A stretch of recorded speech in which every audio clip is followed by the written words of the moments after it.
দেখুন, আবার সাধারণ মানুষের উপর, জনজীবনের উপর প্রবল আর্থিক চাপ এটা বাড়িয়ে আবার পেট্রোল ডিজেলের দাম বৃদ্ধি হলো। গত 15ই মে থেকে এই নিয়ে 3 দফায় দাম বাড়লো। আজ এই মুহূর্তে কলকাতায় দাম পেট্রোল 94 পয়সা বেড়ে 110 টাকা 64 পয়সা পার লিটার, আর ডিজেল 95 পয়সা বেড়ে 97 টাকা 2 পয়সা পার লিটার। তো ডিজেল যেখানে দাঁড়িয়ে আছে, তো ডিজেল তো সেঞ্চুরির মুখে আছে। তাহলে নিশ্চয়ই কেন্দ্রীয় সরকার ডিজেলের সেঞ্চুরি হলে দেশ জুড়ে একটা উৎসবেরও নিশ্চয়ই ডাক দেবেন। একটা ডিজেল সেঞ্চুরি করছে, ভাবা যায়। পেট্রোল তারও উপরে।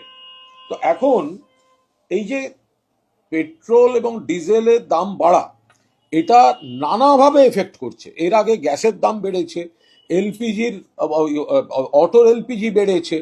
তো ফলে এই দামগুলো বাড়লে পরিবহন থেকে শুরু করে কর্মসংস্থান, জিনিসপত্রের মূল্য বৃদ্ধি, এই সবের উপর তো একটা চাপ পড়ছে। তো এই যে চাপ, এটা তো কেন্দ্রীয় সরকার বাড়াচ্ছে। তো 15ই মে থেকে এই সময়ের মধ্যে 3বার দাম বেড়ে গেল। কিছু বললেই তারা বলছেন মধ্যপ্রাচ্যে যুদ্ধের পরিস্থিতি চলছে। আমরাও জানি যুদ্ধের পরিস্থিতি চলছে, কিন্তু 2014 সাল থেকে তো আর যুদ্ধ চলছে না। তো তাহলে এতদিন ধরে আপনারা আসার পর থেকে, বিজেপি সরকার আসার পর থেকে, তাহলে এইভাবে ধারাবাহিকভাবে দামটা বাড়ছে কেন? কি কারণে? এবং যদি যুদ্ধ পরিস্থিতিও হয়ে থাকে, তাহলে বিকল্প ব্যবস্থা হয়নি কেন? বিশ্বের অন্য কোনো দেশের সঙ্গে কথা বলে নির্দিষ্ট একটি দেশের অঙ্গুলি হেলনে চলতে গিয়ে কেন্দ্রীয় সরকার এই জ্বালানিতে একটা ভয়ঙ্কর দিকে নিয়ে যাচ্ছেন।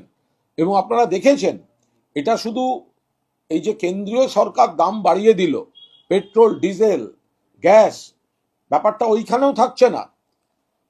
রাজ্য সরকারের সার্কুলারও সমস্ত স্কুলে স্কুলে পর্যন্ত চলে যাচ্ছে যে এই জ্বালানির খরচ কমাতে হবে, ব্যবহার কমাতে হবে, গ্যাসের ব্যবহার কমাতে হবে।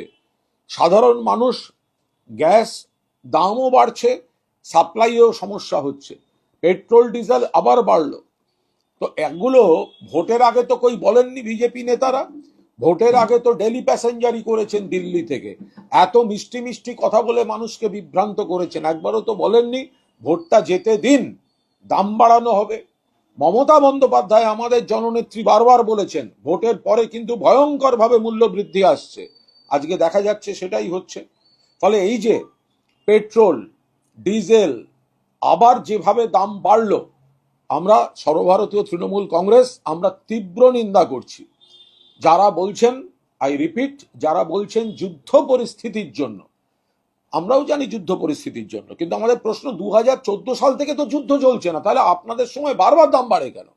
তাহলে পরিকল্পনার অভাব, তাহলে আপনাদের নীতির সমস্যা।